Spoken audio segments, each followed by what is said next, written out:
for coming to The Last Word and for what you're doing. Joining us now is Democratic Congresswoman Jasmine Crockett of Texas. She is a member of the House Oversight and Judiciary Committees. Congresswoman, great to see you. What are you doing to assist Texas Democrats that have left the state? Oh, anything that I can. That is for sure. I think that it's really important to amplify their stories.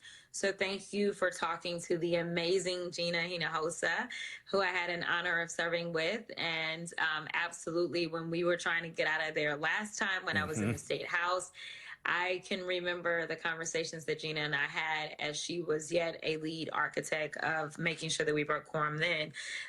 The awareness around the issue is really important. People need to understand that, number one, Democrats are fighting back. Number two, they also need to understand that the people that claim to be the party of law and order are nothing but lawless thugs. The fact that they are investing our taxpayer dollars and resources into hunting down duly elected officials instead of, say, going after pedophiles. The fact that they have a bigger issue with those that decide that they want to make sure that they can raise an awareness and raise the voices and issues of their constituents over protecting, say, pedophiles. I mean, the fact that they can't see the difference in why it was that we had to go on recess early versus why it is that these Texas Democrats are real heroes in this moment who are not even fighting for their own seats. This isn't even personal for them. This is about our democracy. This tells you which party is actually the party of morality, and it is absolutely the Democrats. Congresswoman, have you heard back from the FBI Director Kash Patel or Attorney General Pam Bondi about your letter, the one that I read in the intro? I have not, but we know that Pam Bondi loves to talk to a certain news network and say what she needs to say. So I'm sure she's in receipts of our letter. I'm sure that I would hear something from that news network before I hear something in more of a formal fashion, as we sent her something in our official capacity in a formal fashion. Yeah, Congresswoman, what do you make of Democratic governors like California Governor Gavin Newsom planning to counter the Texas map? Do you worry at all that this will just set off a long chain of state redistrictings? No, I don't worry at all, because let me tell you something. When Republicans decide that they want to go to hell on something, they go for the jugular. Like, they don't hold back, right? So here's the reality. We understand that J.D. Vance is in Indiana right now trying to twist arms so that they can get 2 seats there. We understand that he has been putting pressure on Missouri to try to get 1 seat there. In fact, there are rumors that they already have the map for Missouri. We understand that Florida has already decided that they're going to move forward. So these people do not care about doing what is right by the people that elected them and put them into power. Because when I say that I'm fighting, it's not even a partisan fight that I'm engaging in. I'm engaging in a fight for democracy, a fight that allows people to be held accountable when it is that the people are not liking what you're doing. And we know what the poll numbers are. We know what it is when the Republicans show up in their very red districts and their constituents are coming out and yelling at them and telling them that they hate the big ugly bill. We know what it is. And so I think that while it is that he thinks that he's being very smart in this moment, when we know it's nothing more than just him being evil, I really believe in the people. I am believing that those very same people that have decided to hold their own representatives accountable, I believe that those people are going to show up and they are actually going to do what is in their best interest, which is vote against the Republicans up and down the ticket, because Donald Trump didn't do any of this by himself. He has done this with his co-conspirators that are in the House, that are in the Senate, as well as obviously this corrupt Supreme Court. Whew.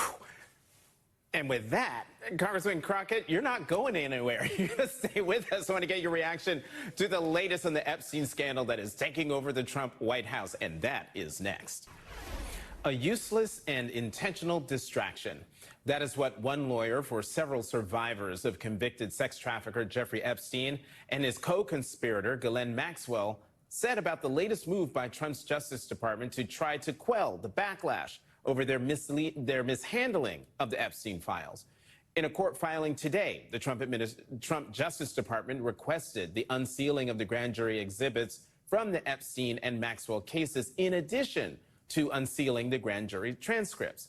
Jack Scarola, a lawyer for some of the survivors, told NBC News, and I'm quoting, "The pursuit of grand jury materials and transcripts is a useless and intentional distraction. We will learn nothing by chasing that rabbit." Even Trump's Justice Department admitted this week that there might not be much new in the grand jury transcripts that hasn't been publicly reported. So there's that distraction while we wait to see if Donald Trump will release an audio recording or a transcript from the interview his former defense attorney, Deputy Attorney General Todd Blanche, conducted with Ghislaine Maxwell just 1 week before her transfer to a lower security prison camp. And more survivors of the sexual violence committed by Jeffrey Epstein keep speaking out. One wrote in a letter to the judge, quote, "I am not some pawn in your political warfare. What you have done and continue to do is eating at me day after day as you help to perpetuate this story indefinitely." In another letter, lawyers for other survivors wrote, "For survivors who bravely testified, the perception that Ms. Maxwell is being legitimized in public discourse has already resulted in re-traumatization." Oversight Democrats are urging the Republican chairman to let survivors testify to the committee. "We know the documents will not tell the full story. Furthermore, hearing Maxwell's testimony while ignoring those who were abused would only contribute to more pain for survivors, more misinformation for the public, and a failure of this committee's responsibility to pursue truth. A public hearing focused on survivors who wish to speak out would be a meaningful step towards transparency, accountability, and healing." Excuse me, Congresswoman Jasmine Crockett is back with us. Congresswoman, your committee subpoenaed the Epstein files. Where are they? I don't know. We ain't got them though. I can tell you that it was a subcommittee that is led by the incomparable Summer Lee. When they thought they were being so smart and sitting us out, there was still this hearing that was set, and it allowed for this subcommittee to go ahead in a bipartisan way subpoena those files.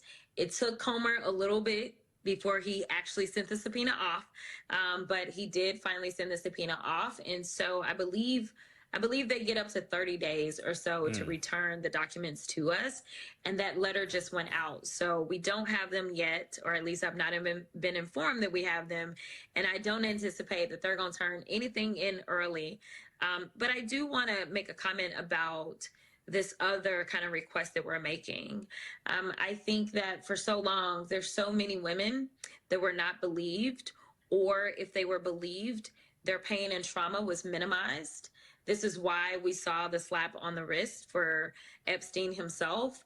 And this is why now we see that this convicted felon who was given 20 years is now getting the pamper treatment. I do think it is important that we allow those that actually want to be heard, because we do live in a crazy environment where, unfortunately, sometimes speaking out and telling your truth can lead to people wishing or trying to cause some harm to you. But I do think that it is time for those that are survivors and want to be heard, for them to absolutely have a platform that is open to hearing their truth. Chairman Comer postponed, excuse me, Maxwell's deposition until the Supreme Court makes a decision on her case. What would you ask Maxwell, and do you think we'll ever find out what Todd Blanche asked her? Yeah, you know, here's the deal. I personally think that she's already been tainted. So I'm not really sure what I would ask her. As I've sat through some of these depositions, as well as just some of these transcribed interviews, I oftentimes listen to the majority's attorneys go through their questions that typically are not very good. And then every once in a while, you know, maybe somebody else will chime in. But honestly, as a trained attorney, I then come back and I summarize and I do my best to kind of kill any and everything that they've done that kind of doesn't make sense. So I recently had a situation like that as relates to another matter. So I will say this, I don't trust that she would ever be as transparent as we need her to be, because she wants this very corrupt president to go ahead and let her go free. And I personally really want to know about any and everybody. I don't really have this idea of I'm just wanting to know whether or not Trump is a creep, which I think we already know that. I don't know that we necessarily need to talk to her to know that he's a creep. But I want to know, like, how is it that this was allowed to go on? I want to know how deep this goes. I want to know, like, if she's aware as to why, you know, Epstein was let go with a slap on the wrist. Like, these are the things that I would want to dig into, so that any and everybody that was involved in the cover up, because the crime is absolutely horrific. But the problem is that we've had so many people that have covered for these criminals, just like we have those that are sitting in the U.S. House, the U.S. Senate, as well as the Supreme Court, that are covering for the criminal in chief that's currently in the White House. And the best way to find out how far this goes, the question you're asking, is to release the files.